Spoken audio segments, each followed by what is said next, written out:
नमो अरिहन्ताणं नमो सिद्धाणं नमो आयर्याणं नमो वज्रायाणं नमो लोये सव्वसाहुणम् येनात्मा बुध्यतात्मैव परत्वेनैव चापरम् अक्षयानन्तबोधाय तस्मै सिद्धात्मने नमः।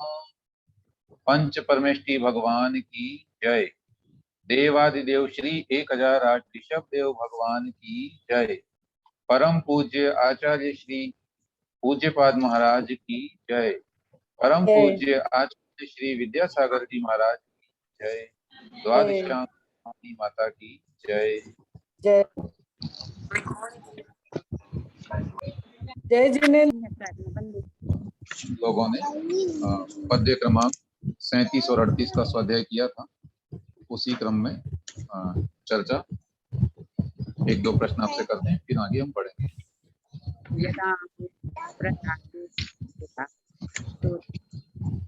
हाँ, मनुष्य का जो मन है या उस भव्य जीव का मन जो है वो विक्षिप्त क्यों होता है? राग देश। हाँ, कल जो कारण बताए गए थे आपको बताने हैं। अविद्या, अविद्या और संस्कार। ठीक बात। इन तीनों के कारण से जो है हमारा मन विक्षिप्त होता है। अच्छा, विक्षिप्त मन को हम, हाँ जी, विक्षिप्त मन को आत्मा में लगाने का उपाय क्या है?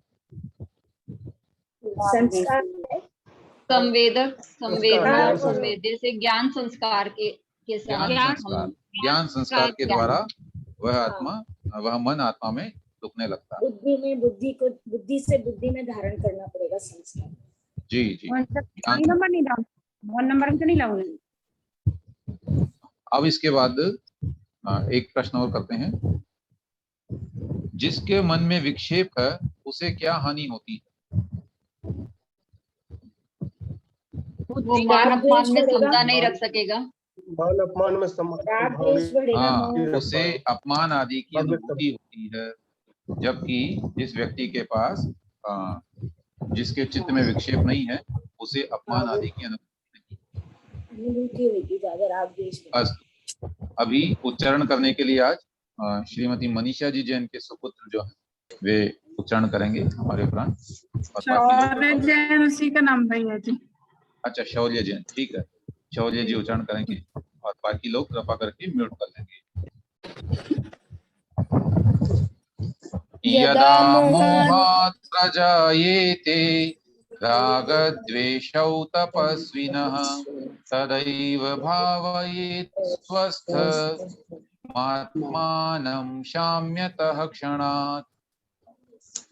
यदा मोहात् प्रजायेते रागद्वेषौ तपस्विनः तदैव भावयेत् स्वस्थमात्मानं शाम्यतः क्षणात्। एक बार पुनः बोलेंगे, अनम्यूट करके बोलिए। यदा मोहात् प्रजायेते रागद्वेषौ तपस्विनः तदैव भावयेत् स्वस्थमात्मानं क्षणात्। ठीक, अंत में शायद नेटवर्क इशू हो गया होगा। यदा मोहात् प्रजायेते रागद्वेषौ तपस्विनः तदा एव भावयेत् स्वस्थम आत्मानं शाम्यतः क्षणात्। उच्चारण आपने बिल्कुल अच्छा किया शौर्य जी, और बड़ी प्रसन्नता की बात है ये, है ना। आप भी रुचिपूर्वक स्वाध्याय करते हैं यदि, बहुत ही प्रसन्नता की बात। यहाँ पर आचार्य कह रहे हैं कि हम उन अपमान इत्यादि का नाश कैसे करें। विगत कक्षा में जो पढ़ा कि जिसके मन में विक्षेप है उसे अपमान इत्यादि की अनुभूति होगी, तो उसे कैसे नष्ट करें। सो आचार्य बता रहे हैं, यदा, जब, मोहात, मोह के कारण, आत्मा में जो मोहनीय कर्म है अथवा जो अज्ञान रूपी मोह है, उस मोह के कारण तपस्विनः, उस तपस्वी के, जो तपस्वी मुनिराज हैं, तपस्वी की परिभाषा हम जानेंगे अभी कि तपस्वी कौन है। तो तपस्वी के राग द्वेषौ प्रजायेते, राग और द्वेष होते हैं। अर्थात मोह के कारण जिस समय उस तपस्वी के राग द्वेष होते हैं, तदा एव, ठीक उसी समय, माने जैसे उसे अनुभव हुआ कि मुझे राग द्वेष रूप परिणति हो रही है, मेरा मन यहाँ अनुरक्त हो गया है अथवा अमुक वस्तु से मैं द्वेष को प्राप्त कर रहा हूँ, तदा एव, उसी समय, भावयेत, भावना करे, स्वस्थम आत्मानम, अपने आप को स्वस्थ यानी स्व में स्थित, है ना, आत्मा को, स्व में स्थित आत्मा की भावना करे, अन्य पद्रव्य से दूर हटा करके स्वयं को आत्म भावना की ओर मोड़ लेवे, तो उससे क्या होगा, क्षणात शाम्यतः, क्षण मात्र में ही शमन को प्राप्त हो जाते हैं। कौन, राग द्वेषौ, राग और द्वेष वे दोनों अपने आप गायब हो जाएंगे, शांत हो जाएंगे। ठीक है, तो यहाँ पर अपमान इत्यादि की अनुभूति को नष्ट करने का उपाय बताया कि जो तपस्वी है, जो अध्यात्म साधक है, एक साधक मुनिराज हैं, वे क्या करें, उन्हें जैसे ही अनुभव में आए कि मेरे अंदर राग द्वेष हो रहे हैं, तो वे तुरंत वहां से अपना ध्यान हटा करके अपनी आत्मा की ओर ध्यान केंद्रित करें, तो उसी समय राग द्वेष अपने आप ही नष्ट हो जाएंगे। ये उपाय रहा। तो इस उपाय से क्या सिद्धि हो रही है कि मुनिराज को प्रत्येक क्षण ध्यान रखना होगा कि कहीं मन में राग उत्पन्न न हो गया हो, मन में द्वेष उत्पन्न न हो गया हो, किसी के प्रति दुराव न हो गया हो, या कि किसी के प्रति लगाव न हो गया हो। यदि हो रहा है तो तुरंत वहां से ध्यान हटाए और अपनी आत्मा की ओर जुड़ जाए। पद्यानुवाद पढ़ेंगे आप शौर्य? पढ़िए। अज्ञान का प्रबल कारण पाजिनेश, हो जाए तो यति यदा रति राग द्वेष, भावे उसी समय स्वी विशुद्ध तत्व, तो राग द्वेष मिटते मिटता ममत्व। बहुत बढ़िया। यहाँ पर पूज्य आचार्य महाराज भी बहुत और स्पष्ट कर दे रहे हैं इसको, है जी। बहुत अच्छा पढ़ा है इसने, छोटे बच्चे। हाँ बिल्कुल बिल्कुल, अच्छा पढ़ रहे हैं, बहुत बढ़िया। यहाँ पर आचार्य श्री ने स्पष्ट कर दिया है कि मुनिराज के अंतरंग में अज्ञान का प्रबल कारण पा, अर्थात कोई ऐसा कारण उपस्थित हो गया हो जिसकी वजह से मन में राग द्वेष आ जाए, तो ठीक उसी समय अपने विशुद्ध तत्व को माने आत्म तत्व को भावे, तो अपने आप ही राग द्वेष मिट जाएगा। ठीक है ना। तो यही तात्पर्य हुआ कि प्रत्येक क्षण मुनिराज को सावधान रहना है और कहीं पर भी राग द्वेष उत्पन्न न हो जाए, ऐसा उनको ध्यान रखना है। देखें पूज्य मुनिश्री महाराज इसमें क्या भाव कर रहे हैं हमको। विकृत भावों की सेवा नहीं करने वाला ही तपस्वी होता है।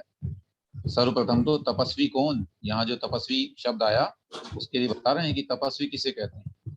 विकृत भावों की सेवा नहीं करने वाला, अर्थात जो विकार परिणामों के अंदर नहीं जाता है, ऐसा व्यक्ति तपस्वी कहलाता है। न कि भूति को अपने शरीर पर लगाने वाला या क्लेश मात्र को सहन करने वाला तपस्वी नहीं है ना। संसार में ऐसा भी मानते हैं लोग कि जो राख इत्यादि होती है उसको शरीर पर लिपेट लेते हैं और बड़े ही कष्ट सहन करते हैं, तो उससे मनुष्य को जो है तप की सिद्धि होने वाली नहीं है, ये महाराज श्री कह रहे हैं। क्योंकि चारित्र मोहनीय कर्म के उदय से उस तपस्वी के शरीर आदि द्रव्यों में और मान कषाय आदि भावों में जब कभी भी पूर्व संस्कार के कारण मोह के पुत्र, कौन है मोह के पुत्र, राग और द्वेष, ये दो उत्पन्न होते हैं, उसी क्षण में वह राग द्वेष से रहित स्वस्थ आत्मा की भावना करे। परमार्थ को जानने वाले जिन साधकों के अंतःकरण में अध्यात्म का सार झरता है ना, निरंतर अध्यात्म उनके मन में टपकता है, मतलब श्रावित होता रहता है, उन्हें अपने भाव ही प्रमाण होते हैं, अन्य कोई दूसरी वार्ता नहीं। कितनी बड़ी बात कह रहे हैं, वे किसी और से अपनी परीक्षा नहीं करवाते, अपितु अपने भावों की परीक्षा स्वयं करते हैं और उसी से स्वयं को प्रामाणिक मानते हैं। उनके अपने भाव वे निरंतर जांचते परखते रहते हैं। अर्थात अध्यात्म प्रधान मुनिराज मुनिजन अपने भावों का ही अवलोकन करते रहते हैं कि कब उन्हें राग द्वेष उत्पन्न होते हैं और कब वह राग द्वेष शांत होते हैं। तो ये भी उनका बड़ा अच्छा उपाय है, उसके द्वारा वे जो है निरंतर आत्मनिरीक्षण करते हैं। कहा भी है परम रहस्यमिसीण सम्मत गण पीड़ झरि दसाराणम परिणामीयम पमाणम निश्चयमवलंबमाणाणम। अर्थात निश्चय का अवलंबन लेने वाले, समग्र द्वादशांग का प्रधान रूप से आलंबन करने वाले, माने द्वादशांग के जो पाठी हैं, ऐसे ऋषियों के संबंध में यह एक रहस्य की बात है कि वे अपनी शुद्धाशुद्ध चित्त वृत्ति को ही प्रमाण मानते हैं, है ना। मन में यदि विकार आया तो वे मान लेते हैं कि अब मेरा पतन शुरू है, और वहीं से वे सावधान हो जाते हैं। तो निरंतर भावों की परीक्षा करते रहते हैं। जिस प्रकार लौकिक जन रोग, ऋण, घाव और अग्नि थोड़ी सी भी शेष रहे तो उसकी उपेक्षा नहीं करते, है ना। ये चार चीजें बड़ी इंपॉर्टेंट बताई है। पूज्य क्षमा सागर जी महाराज साहब इनके विषय में बड़ा अच्छा व्याख्यान किया करते थे कि ये चार चीजें थोड़ी सी भी अगर रहे, जैसे सर्वप्रथम रोग है, रोग माने कोई भी रोग रह जाए, अगर वह जड़ से न मिटे तो पुनः उपस्थित हो सकता है। इसी प्रकार ऋण है, जब तक पूरा न चुक जाए तब तक वह ऋण ही कहलाता है। घाव भी अगर थोड़ा सा बाकी रह जाए तो वह नासूर बन सकता है। इसी प्रकार अग्नि की छोटी चिंगारी बड़े बड़े भवनों को राख कर सकती है। इनकी उपेक्षा नहीं करनी चाहिए। उसी प्रकार अलौकिक जन माने इस लोक से जो ऊपर हैं, ऐसे मुनि जन थोड़ा भी मन में उत्पन्न राग द्वेष आदि की उपेक्षा नहीं करता, है ना। निरंतर वो जैसे राग द्वेष आए तो उसको वो परिमार्जन कर लेंगे अपने अपनी क्रियाओं के द्वारा, जो भी उनके यहाँ प्रायश्चित इत्यादि कहा गया है उसके माध्यम से। इस प्रकार आत्म स्वरूप की निरंतर भावना से क्षण मात्र में ही राग द्वेष शांत हो जाते हैं। अथवा शाम्यतः, ये जो शब्द आया है, इस पद का पहला अर्थ क्रिया रूप में था, तो दूसरा अर्थ है उपशम भाव से, क्योंकि शम भाव का शाम्य कहला, शम का भाव शाम्य कहलाता, ठीक है। शीघ्र ही उपशम भाव से स्वस्थ आत्मा को भाव। कोई बहुत तपस्वी हो, एकाकी रहता हो, उसके चारों ओर नो कर्म का अभाव हो, फिर भी पूर्व के विभ्रम वाले संस्कारों से स्मृति मात्र से परम उपशम भाव से परिणत परम चैतन्य स्वभाव से प्रतिकूल करने वाले राग द्वेष उसे व्याकुल कर देते हैं। वे राग द्वेष शाम्य भाव से विलय को प्राप्त हो जाते हैं। अर्थात कह रहे हैं कि कोई मुनि भले ही तपस्वी हो, एकांत में रहते हो, और ऐसा कोई निमित्त नहीं है कि उनको राग द्वेष करना पड़े। जंगल में बैठे हुए वहां कौन राग द्वेष करे, किससे करें। लेकिन फिर भी पुराने संस्कार आत्मा पे पड़े हुए हैं, तो उसकी स्मृति भी यदि आ जाए और किसी वस्तु की, किसी सज्जन ने अनम्यूट किया हुआ है, अनावश्यक ध्वनि आती, कृपा करके आवश्यक होने पर ही म्यूट अनम्यूट करें। हाँ, तो वह मुनिराज यदि जंगल में बैठे हैं तो वहां तो कोई निमित्त नहीं है, फिर भी बता रहे हैं कि पूर्व में भी अगर कुछ चीज स्मरण में आ जाए, किसी व्यक्ति मित्र इत्यादि का, शत्रु इत्यादि का स्मरण आ जाए, जैसे मान लीजिए कोई राजा था, बाद में मुनिराज बन गए, अब राज्य काल की उपस्थिति हो जाए मन में, तो उससे भी राग द्वेष हो सकता है। इसलिए मुनिराज को कहा कि वे तुरंत आत्मा का ध्यान करें, उससे राग द्वेष तुरंत विलय को प्राप्त होंगे। इसलिए उपशम भाव ही तप है। बाह्य तपस्या तो है ही, लेकिन उसके उपरांत सबसे बड़ा तप है उपशम भाव। तपस्वी भी शम भावों की वृद्धि के लिए ही तप अंगीकार करते हैं। कहा भी है, जैसे जैसे साधु जनों में साम्य भाव रूप तपों की वृद्धि होती है, अर्थात साम्य भाव के आधिक्य के कारण मुनिगण तप में अधिक लीन होते हैं, वैसे वैसे कर्मों की निर्जरा भी अधिक होती है। उस तप से भी अधिक निर्जरा विशेष रूप से धर्म ध्यान और शुक्ल ध्यान से होती है। ठीक है ना। तपस्या से निर्जरा होती ही है, लेकिन उससे भी ज्यादा होती है धर्म ध्यान और शुक्ल ध्यान से। तो ये शुक्ल ध्यान तो फिर परम कारण है ही निर्जरा का, और उसके माध्यम से ही सारे कर्म एक साथ झड़ते हैं उस समय जब भगवान बनते हैं, सिद्धात्मा बनते हैं। अस्तु। तो इस वाली गाथा में या श्लोक में जो है आचार्य महाराज ने अपमान इत्यादि को नष्ट करने का उपाय बताया कि निरंतर आत्मस्थ होते रहो और अपने परिणामों की संभाल करते रहो। जैसे ही लगे कि परिणाम विकृत हो रहे हैं, तुरंत आत्मा में लौट आओ। ये इसका सार है। अस्तु। भैया जी शम और शाम्य भाव एक बार थोड़ा सा समझा दीजिए। हाँ, भाववाचक संज्ञा जब बनती है तो वह संज्ञा से, शम तो हो गई संज्ञा और उसका जो भाव हुआ वो शाम्य हुआ। ठीक है, जैसे हम कह सकते हैं कोई भी एक संज्ञा बना करके उसका भाववाचक बनाते हैं। यदि हम हाँ, जैसे धर्म सजावट।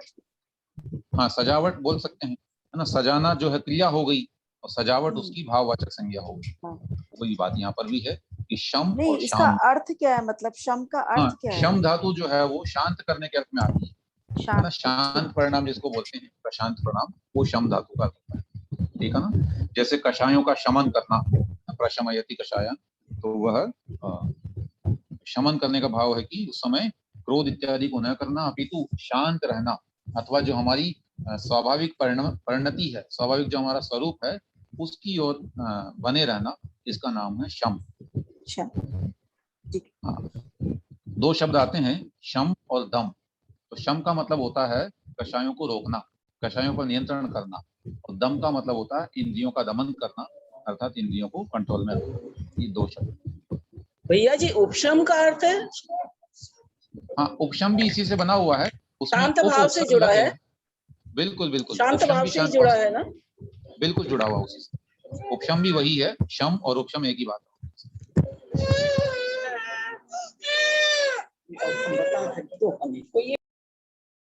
हाँ, अस्तु। अभी वापस अनम्यूट कर लेंगे आप, शौर्य जी पढ़ेंगे मेरे बाद।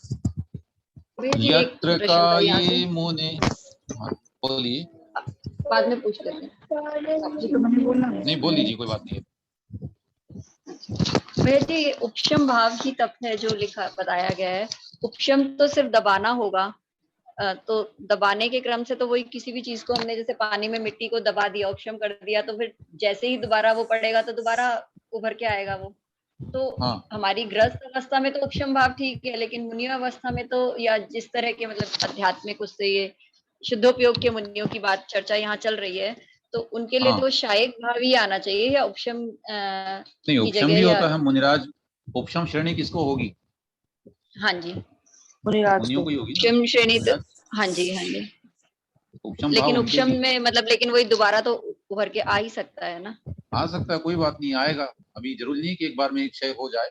सारे मुनिराज शाही सम्यक दृष्टि हो, ऐसा कोई नियम नहीं है। उपशम सम्यक दृष्टि और क्षय उपशम सम्यक दृष्टि भी होता है। ठीक है भैया। क्षय हो जाए तो फिर कहना ही क्या, लेकिन सभी के लिए सुलभ नहीं है क्षय होना, तब तक उपशम ही कार्य करता है। जो शायक होगा, पहले उपशम होगा उसके बाद शायक होगा ना, कोशिश करते रहेंगे। हाँ, नहीं ऐसा कोई नियम नहीं है, एक बार में भी क्षयिक हो सकता है। ये तो अपने जीवों के परिणामों की उसका स्तर है, मतलब वो कितने विशुद्ध परिणामों से जो है कार्य करता है। यत्र काये मुनिः प्रेम ततः प्रच्याव्य देहिनम् बुद्ध्या तदुत्तमे काये योजयेत् प्रेम नश्यति। यत्र काये मुने प्रेम ततः प्रच्याव्य देहिनम् बुद्ध्या तदुत्तमे काये योजयेत् प्रेम नश्यति। बहुत बढ़िया है ना। यहाँ पर राग द्वेष के विनाश के लिए अभ्यास को कहते हैं कि कैसे अभ्यास किया जाए। यत्र काये मुनेः प्रेम ततः प्रच्याव्य देहिनम् बुद्ध्या तत् उत्तमे काये योजयेत् प्रेम नश्यति। यत्र काये, जिस काया में, जिस शरीर में, मुनेः प्रेम, मुनि को प्रेम हो जाए, जिस शरीर के प्रति भी अगर मुनि को प्रेम हो, ततः वहां से, अर्थात उस शरीर से, देहिनम प्रच्याव्य, देहि माने आत्मा, देह माने शरीर होता है, और देहम अस्ति अस्य, देह है जिसके पास, वो कहलाएगा देही। जैसे धनी है ना, ऐसे ही देही। तो देहीनम अर्थात आत्मा को प्रत्याव्य अलग करके, छुड़ा करके, वहां से दूर करके, और बुद्धिया बुद्धि पूर्वक, कैसी बुद्धि, यहाँ पर भेद विज्ञान की जो बुद्धि है उस बुद्धि से, तत् उत्तमे काये अर्थात श्रेष्ठ जो काया है, सबसे श्रेष्ठ कौन सी है, हमारा आत्मा चैतन्य शरीर जो है, ज्ञान शरीर जो है, उस ज्ञान शरीर में योजये लगा लेवे, बाह्य शरीर में जहां राग होता है उस शरीर से हटा करके आत्मा को वेद ज्ञान पूर्वक चैतन्य शरीर में लगा लेंगे तो क्या होगा, प्रेम नश्यति, उससे प्रेम नष्ट हो जाएगा। वो जो राग हो रहा था काया में, वह राग नष्ट हो जाएगा। ठीक है, तो यहाँ पर मुनिराज को उपदेश दे रहे हैं कि हे मुनिराज, हे भव्य मुनि, अगर राग द्वेष को नष्ट करना है तो यदि कदाचित काया में भी मुनि को प्रेम हो तो उससे बुद्धि के द्वारा अपनी आत्मा को हटाए और उत्तम काय में अर्थात जो अपनी आत्मा का शरीर है, ज्ञान शरीर है, उसमें आत्मा को लगाए, जिससे वह प्रेम नष्ट हो जाता है। प्रश्न आया है इसमें, प्रत्याव्य का मीनिंग क्या है? ये प्रउपसर्ग पूर्वक च्यू धातु से बना हुआ है। च्यव, च्यव जो है च्यवन करने का मतलब होता है छोड़ना, दूर करना, और फिर यहाँ पर लेप प्रत्यय बना करके प्रत्याव्य माने छुड़ाकर। ठीक है ना, ये इसका अर्थ नहीं लेगा। प्रत्याव्य माने छुड़ा करके, किसी वस्तु को एक वस्तु से अलग करना, इसका नाम होता है प्रत्यवन। भैया जी यहाँ देहीनम, भैया जी यहाँ देहीनम का अर्थ है आत्मा लिया है। हाँ बिल्कुल, इसका निर्माण कैसे बना, कैसे ये शब्द बना, वो बताता हूँ आपको। मैंने बोला भी तो व्याख्यान में कि जैसे धन शब्द है तो धनम अस्ति अस्य, धन है जिसके पास, उसको धनिन कहते हैं। ठीक है, हम लोग बोलते हैं ना हिंदी में धनी, तो धनी किसको कहते हैं, जिसके पास में धन है। ऐसे ही मानी, जिसके पास में मान है। ऐसे ही देही, जिसके पास में देह है। तो देह किसके पास होती है, आत्मा के पास। तो देही माने आत्मा। परोक्ष रूप से आत्मा का अर्थ है उसमें, है ना। परोक्ष और प्रत्यक्ष वाली बात ही नहीं है, शाब्दिक अर्थ ही बनेगा उसका। नहीं, वो देह से जुड़ा हुआ ले लिया ना उन्होंने, माने देह माने शरीर होता है। बिल्कुल बिल्कुल। तो देह जिसके पास में है वो क्या ले आएगा, देही माने आत्मा। प्रश्न आया भेद विज्ञान किससे लिया, बुद्धि शब्द से। आपने अगर ग्रंथ को शुरू से पढ़ा है तो पूर्व में आचार्य महाराज बुद्धि का अर्थ बता चुके हैं वहां पर। ये अध्यात्म के क्षेत्र में बुद्धि किसे कहते हैं, भेद विज्ञान को बुद्धि कहते हैं, है ना। ये पूर्व में आ चुका है एक जगह, और वहां पर उन्होंने बुद्धि का तात्पर्य भेद विज्ञान बताया कि जहां पर आत्मा और बुद्धि जो है, सॉरी आत्मा और ज्ञान शरीर के बीच में भेद जिसको कहते हैं, उसी का नाम बुद्धि है। ठीक है, ये शुरू की गाथाओं में ही आया था, तो आपको को एक बार देखना चाहिए। तो आज आपको ये होमवर्क देते हैं कि वो गाथा आप लोग ढूंढ के बताएंगे हमको कि कहाँ पर ये तात्पर्य आया है जहाँ पर बुद्धि माने भेद विज्ञान कहा गया है।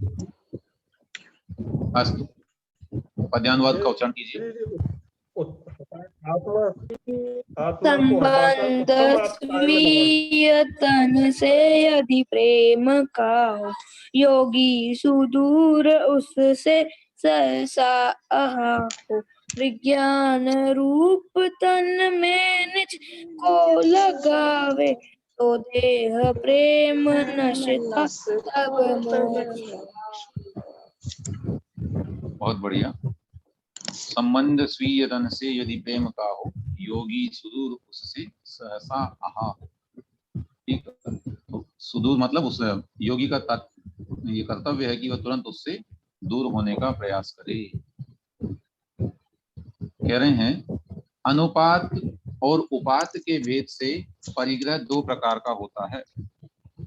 अनुपात मतलब जिसको हमने ग्रहण नहीं किया, और उपात माने ग्रहण किया हुआ, है ना। एक तो हमारे शरीर आत्मा के साथ पहले से लगा हुआ है, वो अनुपात कहलाएगा, और उपात माने होता है जो हमने ग्रहण किया। उसमें उपचरित असद्भूत व्यवहार, कुछ कह रहे हैं, एक बार और बोलिए। उत्पाद और काय में अपनी आत्मा को लगाए। उत्तम काय मतलब, उत्तम काया का मतलब यहाँ पर उन्होंने ज्ञान शरीर को ग्रहण किया है ना। आत्मा का जो अपना बेस्ट सबसे अंतरंग का शरीर है, उसका जो बनावट है वो है हमारा ज्ञान शरीर आत्मा। अनुपात को क्या बताया, अनुपात का मतलब जिसको हमने ग्रहण नहीं किया, वो बाय नेचर हमको मिला है, जैसे हमारा शरीर। ठीक है, ये अनुपात परिग्रह अग्रहित है। और ग्रहित लगाएंगे भैया जी। हाँ, अग्रहित ग्रहित और और ग्रहित। ग्रहित भी कह सकते हैं, ग्रहित परिग्रह और अग्रहित परिग्रह भी कह सकते हैं, पर्यायवाची बन जाएंगे।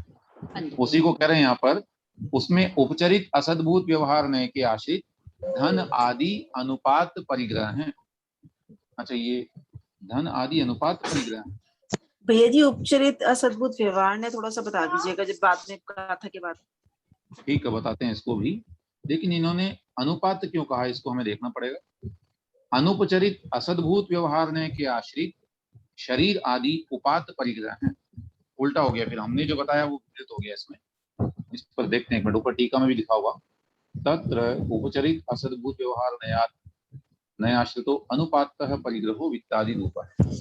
अस्तु, उपात माने जो है यहाँ पर आत्त का मतलब फिर प्राप्त है, अनुपात का मतलब जो है हमें स्वभाव से प्राप्त नहीं है, वो कहलाएगा। तो ये परिभाषा विपरीत बन रही है। उपात परिग्रह हो गया शरीर इत्यादि, जो हमारी आत्मा के पास में लगा हुआ स्वयमेव। अनुपात का मतलब है जो स्वयमेव नहीं लगा हुआ है, अभी तो बाहर से ग्रहण किया जा रहा है, वो कहलाएगा अनुपात। प्रश्न आया है कि उपचरित इत्यादि क्या है ये, इसके लिए हमें एक दिन या तो अलग से क्लास रखनी पड़ेगी। ये सारे नयों का विषय जो है जो कि ग्रंथ है, जैसे कि आलाप पद्धति है या नए चक्र है, उसके आधार पर आपको एक क्लास हम लेकर के बता देंगे। सामान्य से भी बता देते हैं। उपचरित असद्भूत व्यवहार का मतलब है ऐसी वस्तु जो हमारे साथ संबंध को प्राप्त नहीं है ना, बल्कि बाह्य संबंध हम जोड़ रहे हैं, मतलब जिसको हम अलग कर सकते हैं आत्मा अपने शरीर से, जिसको अलग कर सकते हैं, जैसे कपड़ा है जिसको अलग किया जा सकता है, तो ये क्या है, उपचरित असद्भूत व्यवहार है। जबकि अनुपचरित असद्भूत कौन सा कहलाएगा, ये है तो आत्मा के साथ मतलब है तो संबंध हमारा आत्मा का खुद का नहीं है, परंतु इसको हम अलग नहीं कर सकते। शरीर को हम एकदम से ऐसे पकड़ के अलग नहीं कर सकते हैं उसके साथ, जहां जहां शरीर वहां आत्मा है। तो ऐसा ये अनुपचरित असद्भूत व्यवहार है। अस्तु, आचार मार्ग में कही गई उपाधि के अलावा अन्य सब अनुपात परिग्रह निषिद्ध हैं। वह उपाधि भी प्रवृत्ति के समय धारण की जाती है, किंतु श्रामण्य पर्याय की सहकारी होने से अत्यंत उपात शरीर मात्र में भी परद्रव्य होने से परिग्रह का नाम आता है। क्या कह रहे हैं महाराज यहाँ पर कि आचार मार्ग में जो कहा गया है उसमें उपाधि के अलावा, उपाधि कौन कौन सी उपाधियां हैं, वो हमारे शरीर है, कमंडलू पिच्छ इत्यादि है, उन सब के अलावा अन्य सब जितनी भी वस्तुएं हैं वे मुनि के लिए अनुपात परिग्रह निषिद्ध हैं। वे उसको परिग्रह के रूप में ग्रहण नहीं कर सकते। और साथ के उसके अलावा वह उपधि जो है प्रवृत्ति के समय धारण की जाती है। कौन सी उपधि, जो आत्मा के साथ में लगी। हाँ, किंतु श्रामण्य पर्याय की सहकारी होने के कारण यद्यपि धारण की जाती है, जब प्रवृत्ति कर रहे हैं मुनिराज तो पिच्छी कमंडल इत्यादि को धारण करते हैं, परंतु कह रहे हैं कि जब आध्यात्मिक दृष्टि में बात करेंगे तो वह भी परद्रव्य होने के कारण से परिग्रह को प्राप्त होता है, माने उसको भी परिग्रह कहा गया। शरीर को भी आत्मा का परिग्रह कहा गया। उस काय में ममता से रहित परिणाम होने से ही सभी तरह से मुनि निस्संग होता है। बाह्य वस्तु का त्याग तो कर दिया, परंतु अभी शरीर में भी यदि ममत्व भाव है तो अभी परिग्रह का त्याग हुआ नहीं, परिग्रह महाव्रत फला नहीं। इसलिए कहा कि काया में भी ममता से रहित परिणाम होना चाहिए। अंतरंग परिग्रह। हाँ, अंतरंग नहीं कहेंगे इसको, अंतरंग परिग्रह अलग होते हैं। उसमें राग द्वेष परिणाम वाली बात करेंगे तो हो जाएगा। हाँ, 6 आवश्यकों का पालन करने वाले तथा आगम में कही विधि से आहार ग्रहण करने वाले मुनि के भी निर्मम पना घटित हो जाता है। बिल्कुल सही, यहाँ स्पष्ट कर दिया है। प्रश्न आएगा कि महाराज जी आहार कर रहे हैं तो फिर उसमें तो परिग्रह हो जाएगा, तो कहा नहीं, उसमें भी निर्मम पना घटित हो जाता है। कैसे होगा सो बताते हैं। अतिचारगत दोषों को दूर करने के लिए और शरीर की आत्मा से भिन्न प्रतीति के लिए कायोत्सर्ग ही श्रेष्ठ उपाय कहा गया है। जैसे मुनिराज कायोत्सर्ग करते हैं, नियम से रोज करते हैं, तो ये उनका आवश्यक है, और उस कायोत्सर्ग में अपने आप ही उनको शरीर और आत्मा की भिन्न प्रतीति हो जाती है।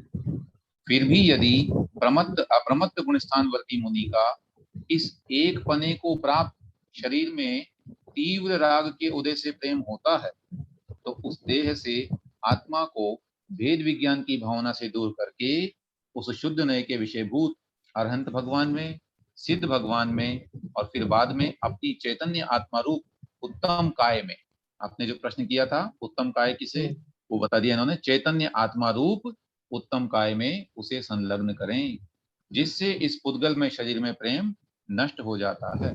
जैसा कि कहा भी गया है, मैं ममत्व को छोड़ता हूँ और निर्ममत्व भाव में उपस्थित होता हूँ, मेरे लिए मात्र आत्मा ही अवलंबन है, शेष सभी को मैं छोड़ता हूँ। ऐसी प्रतिज्ञा मुनिराज किया करते हैं। ठीक है, अब कोई आपकी जिज्ञासा हो तो उस पर हम चर्चा करें।